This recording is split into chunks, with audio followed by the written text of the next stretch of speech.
140 से 150 के करीब आ सकता है, 85 से 95 महागठबंधन आ सकता है। ये बहुत बड़ा आंकड़ा है। राजद को पीछे खिसकती हुई दिख रही है एग्जिट पोल के अंदर, एनडीए आगे बढ़ती हुई दिख रही है और एनडीए को आगे जेडीयू खींच रही है। नीतीश कुमार का जादू चल रहा है और भारतीय जनता पार्टी भी अच्छा परफॉर्मेंस दे रही है। जेएसपी को 0 से 5 और अन्य के खाते में 5 से 10। ये अन्य कौन से हो सकते हैं रूबिका? ये एक बड़ी खबर ये है कि इस वक्त सबसे बड़ी पार्टी अगर कोई बनती हुई दिखाई दे रही है तो वो है नीतीश कुमार की जेडीयू। जेडीयू इस वक्त आपको बता दें कि बहुत बड़ा आंकड़ा अपने पाले में लाती हुई दिखाई दे रही है। वहां पहले मुझे लगता है अभी 35 से सिंगल लार्जेस्ट पार्टी में क्लोज फाइट हो सकती है बीजेपी और जेडीयू के अंदर। एनडीए में क्लोज फाइट होगी वो भी, ऐसा लग रहा है। लेकिन ये आंकड़ा अपने आप में बहुत बड़ा है कि महागठबंधन की आरजेडी मैं फिर कह रहा हूं पार्टी वाइज या फिर थर्ड नंबर पर बनती है यहाँ पर बीजेपी। पार्टी वाइज डाटा हम कुछ देर में आपको दिखाएंगे, हम उसको कैलकुलेट कर रहे हैं, आपके समक्ष हमारी टीम लेकर आएगी। लेकिन ये इस समय आंकड़े बहुत बड़े हैं। एनडीए के खाते में 140 से 150 आती हुई दिख रही हैं। जिज्ञासु हमारे साथ है राजद के। झटका है अभी तक एग्जिट पोल के अंदर, अधिकतर एग्जिट पोल आपको पीछे ही दिखा रहे हैं, लेकिन ये जो न्यूज 18 इंडिया का एग्जिट पोल है इसमें भी आंकड़ा एनडीए का भारी है।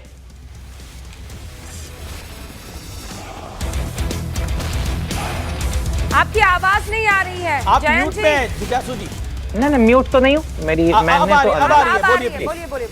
मैंने कहा कि ये जो भी आपके सामने ये एग्जिट पोल के आंकड़े दिखाई पड़ रहे हैं उसमें ये लोग फील गुड करते रहें, बिहार शाइनिंग कराते रहें, लेकिन जो बिहार की बदहाली है, प्रति व्यक्ति आय सबसे कम है, लूट, हत्या, अपहरण, छिनैती, इसके आंकड़े बढ़े हैं। तो उन सब के खिलाफ एक विद्रोह के तौर पर लोग बाहर निकले हैं घरों से।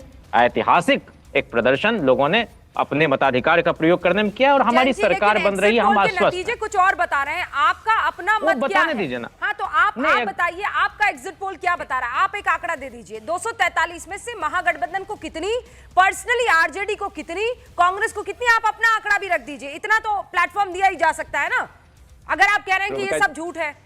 रूबिका जी, आपने मुझे जितना वक्त बोलने के लिए दिया है इसका मैं बहुत दिल से शुक्रिया अदा करना चाहता हूं, लेकिन एक बात मैं स्पष्ट करना चाहता हूं कि हमारा न तो ज्योतिष शास्त्र में यकीन है और वैदिक युग से लेकर आज तक हमको जन्म सिद्ध अधिकार नहीं है कि हम भविष्यवेत्ता हो सकें। पर इतना मैं आपके चैनल के माध्यम से देश और बिहार के आम आवाम को कहना चाहता हूं कि हम लोग सरकार बनाने जा रहे हैं, तेजस्वी जी मुख्यमंत्री बनने जा रहे हैं। कितनी सीटें आएंगी इसकी दावेदारी हम यकीन नहीं है, और सुधांशु जी का ज्योतिष शास्त्र में यकीन है, ये मैं जानता हूं। और सुधांशु जी, आप पेशे से इंजीनियर हैं और ज्योतिष शास्त्र में भी आपका यकीन है।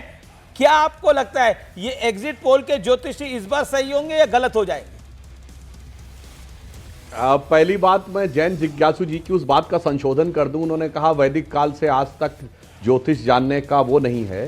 तो भाई साहब, भविष्य अगर सबसे पहले देखा गया था तो महर्षि वाल्मीकि ने देखा था। उन्होंने रामायण पहले ही लिख दी थी, भगवान राम से पहले ही लिख दी थी रामायण घटित हो। और वाल्मीकि समाज आज की डेट में शेड्यूल कास्ट में आता है और उस शेड्यूल कास्ट का वो वर्ग है जिसको आप लोगों ने धारा 370 के तहत जन्म से अपने व्यवसाय से बांध रखा था कश्मीर में कि वाल्मीकि समाज का बेटा बेटी पीएचडी भी कर लेगा तो सिर्फ सफाई कर्मचारी बनेगा। आप लगातार बोल रहे हैं, अब आते हैं आप कैमरे संग नहीं जुड़े हैं। मैं आपसे ये रिक्वेस्ट करूंगी कि पहले सुधांशु जी बोलते हैं और उसके बाद मैं आपको पूरा मौका दूंगी कि आप अपनी बात रख सके, ठीक है? क्योंकि आप बोल रहे हैं, हम सुन नहीं पा रहे हैं, वो डिस्कनेक्ट हो जाता है। हाँ सुधांशु जी, संक्षेप में सर। हाँ, तो मैं पहली बात तो मैंने जैन जी की इस बात में संशोधन कर दिया, ये जो मैकॉले और मार्क्स का दुष्प्रचार है उसके अनुसार। अब दूसरी बात मैं कहना चाहता हूं, जो कुछ दिखाई पड़ रहा है, जैन जी ने एक और बात अच्छी की, उसके लिए मैं उनको साधुवाद देता हूं। बिहार के पहले चरण के चुनाव से एक दिन पहले जो राहुल गांधी ने प्रेस कॉन्फ्रेंस की थी हरियाणा के विषय पे, उसमें यह भी कहा था कि हरियाणा के एग्जिट पोल में हम आगे दिखाए जा रहे थे। यानी उनका यह कहना है कि एग्जिट पोल गलत हो सकते हैं। उनका विचार इसके साथ उन्होंने साबित कर दिया कि जो राहुल गांधी बोल रहे थे वो गलत बोल रहे थे। तो राहुल गांधी जी की बात का खंडन करने के लिए भी मैं उनको बधाई देना चाहता हूं। और आपकी बात का खंडन मैंने महर्षि वाल्मीकि के उदाहरण से दे दिया। और इतना ही नहीं, वैदिक काल से लेकर आज तक पीछे भी जाने का अधिकार था। महर्षि वेदव्यास ने महाभारत पास्ट में जाके लिखी थी। ओके, सत्यप्रकाश जी काफी देर से और महर्षि वेदव्यास की माता जी मछुआरिन थी। ओके।